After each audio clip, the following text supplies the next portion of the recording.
To whoever finds this letter, I'm not looking for forgiveness or some last-minute redemption. I just need to get this down before the cops kick in the door. My name is Cal Hurlaw, and this house, it took me, rotted me from the inside out. If you're reading this, maybe you can understand what happened here, or maybe you'll just see me as another man gone mad. Either way, it doesn't matter. The truth is, I don't even recognize myself anymore. When I bought this place, it was a run-down Victorian with crooked shutters and sagging floors. A mess. But that's where the money is, right? Find the worst house on the block, fix it up, flip it for a fat profit. The agent never mentioned anything strange about it. Just a line in the contract about the property being vacant for decades. I got to work, stripped wallpaper, gutted old plumbing, tore down walls until the place felt more like a skeleton than a home. But it's what happened in the basement that started it all. I'd been here about a week, down there tearing out crumbling drywall. The air was thick, damp, smelling like rust and mildew. I swear I felt the darkness watching me. I don't know how else to say it. One second I'm prying nails out of rotting studs. The next it's like my mind was shoved aside and something else took control. I felt my hands move without permission, stretching out like claws. My vision narrowed, tunneling until all I could see was a pale shape in front of me.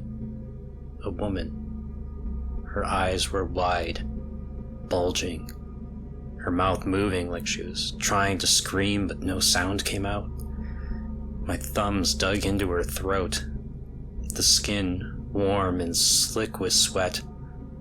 I felt the life drain from her. Her eyes rolled back and her body went limp, head lolling to the side. Then, just as quick, it was over. I was alone again, my hands empty. I stumbled back, my heart racing. I told myself it was just my mind playing tricks on me, stress and lack of sleep, the isolation getting to me. I forced myself back up the stairs, each creak of the steps like a whispered warning. A few days later, it happened again, only this time I was upstairs, cutting baseboards. The room was bright, sunlight streaming in through freshly cleaned windows. My vision swam and suddenly I was somewhere else. My hands gripped a blade, its edge wet and warm. A man was on the floor in front of me, his mouth opening and closing like a fish on dry land. His eyes wide with the shock of betrayal. I felt my arm rise and fall, each plunge of the blade sinking into his chest with a wet, meaty thud. Blood splashed up, warm against my face, thick and metallic in the air. I could feel the blade scrape against bone, felt his ribs crack beneath the force. I gasped, and the scene vanished. I staggered back, the polished wood of the baseboards cutting into my palm where I'd gripped it too hard. I wiped my face, half expecting it to come away red, but it was just sweat. I stumbled out the front door, gulping down the humid summer air like a drowning man. I noticed one of my neighbors for the first time. He was an older guy, out trimming his hedge. I walked up to him, still shaking, trying to convince myself I wasn't losing my mind. "Hey," I croaked, my voice rough. "You ever hear anything strange about this house?" The old man stopped, his clippers hanging in midair, his face turned pale. He looked over my shoulder at the house, then back at me, his eyes narrowed. "Didn't they tell you?" he said, his voice low, like he was afraid the house might hear. "That place has been empty for 50 years. The last guy that lived there, he was a killer, strangled his wife in the basement, stabbed a boarder to death upstairs. They say he just snapped. I mumbled something about needing to get back to work and staggered inside, my heart thundering in my chest. I tried to tell myself it was just a coincidence, that I was letting the stories get to me, but I couldn't shake the cold that had settled in my bones. That night, I dreamed of blood. I was in the living room, the firelight casting shadows on the walls. A man sat before me. I felt the iron weight of a fire poker in my hands. Without thinking, I swung it down, the point stabbing through his eye socket with a wet, crunching pop. His limbs twitched, his body spasming like a broken marionette as his lifeblood spilled onto the floor. After that night, I stopped sleeping. Weeks blurred into months. I could barely eat. My hands shook when I tried to work, and my reflection in the bathroom mirror looked like a stranger, gaunt and hollow-eyed. I heard whispers in the walls, felt the floors shift beneath my feet like the house was breathing. I talked back to the voices, muttering as I painted walls and laid tile, my mind slipping further from reality.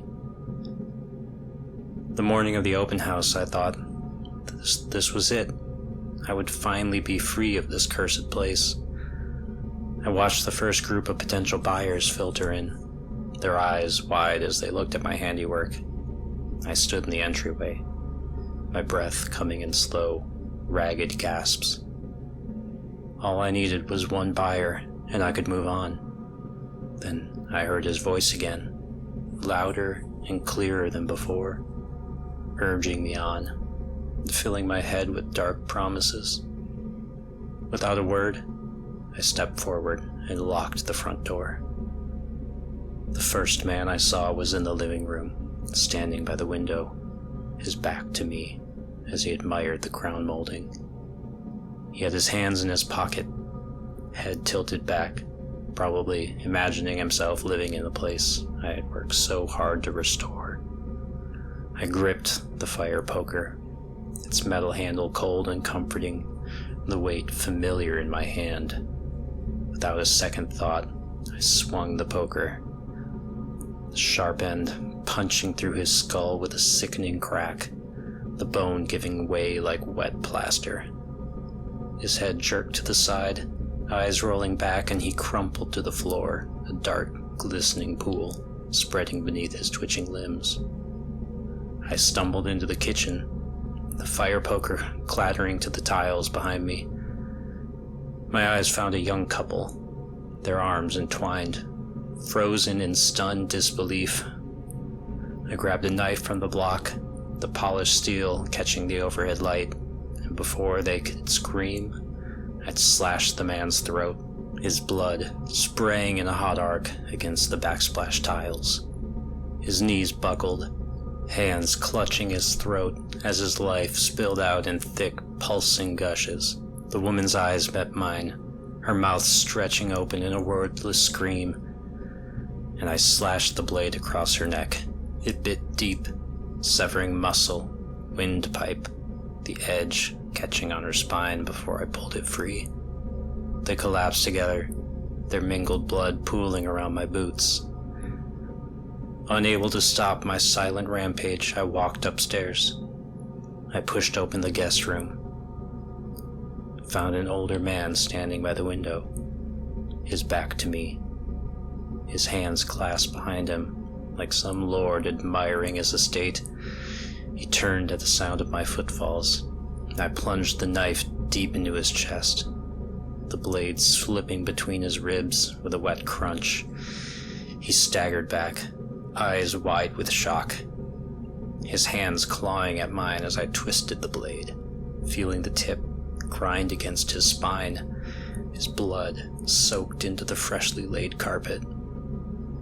Moving on to the master bedroom, I found the real estate agent showing the last couple the crown jewel of the house. She turned to greet me and stopped in horror as she saw all the blood. The couple watched me calmly grab her head and twist, the tendons in my forearms straining as I forced her head to the side. Her neck snapped, the dry, splintering crack, her body going limp, head lolling against my shoulder like a broken doll. The man looked like he might try something, so with a speed I didn't know I still had, I rushed forward and shoved him out the open balcony door and over the railing. A sickening, visceral thud echoed from the concrete patio below. I heard panicked footsteps moving toward the bedroom door, the rapid thud of someone fleeing, and I turned just in time to see the woman, her face a mask of terror, racing into the hallway. I followed, my own heavy footfalls echoing hers. She was just hitting the first step when I lunged, shoving her hard between the shoulder blades. She pitched forward, arms windmilling, a scream tearing from her throat as she tumbled down the wooden stairs, bones snapping like dry sticks with each impact. She hit the foyer floor, a twisted heap, her limbs bent at impossible angles, her head twisted to the side, one glassy eye staring up at me from the floor. I slowly walked down after her and carefully stepped over her body as I made my way to the basement door. I looked down and saw the ghost of my predecessor beckoning. As I switched on the lights, I could see him standing next to a pile of ghastly corpses, a look of sick pride on his face. The visions faded, and I regained some sense of myself. Looking at my blood-soaked hands and clothes, I realized all that I'd just done. I sank onto the workbench stool and started writing this note, this confession. I can already feel him returning, this time to claim me. I can hear the sirens outside, but they won't find a single living soul in this house.